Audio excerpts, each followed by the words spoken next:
कराची का वजूद सिकंदर आजम के दौर में भी था, जबकि कराची के इलाके मलीर की तारीख भी सदियों पुरानी है। तारीखदानों के मुताबिक मलीर वादी की तारीख कदीम पत्थरों के वस्ती दौर से शुरू होती है।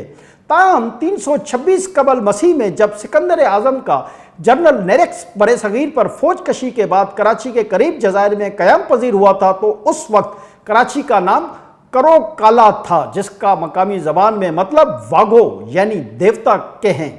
जनरल नेरेक्स ने अपने क़याम के दौरान इसका नाम तब्दील करके अपने बादशाह के नाम पर सिकंदरी जन्नत रख दिया।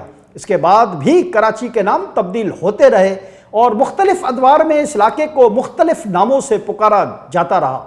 जी नाजरीन, इलाकाई तारीख पर तहकीक करने वाले मुहक्किकीन के मुताबिक पहली सदी ईस्वी से 7वीं सदी ईस्वी तक कराची की बंदरगाह पर बुद्ध मजहब के पैरोकारों का असर रसूख मिलता है।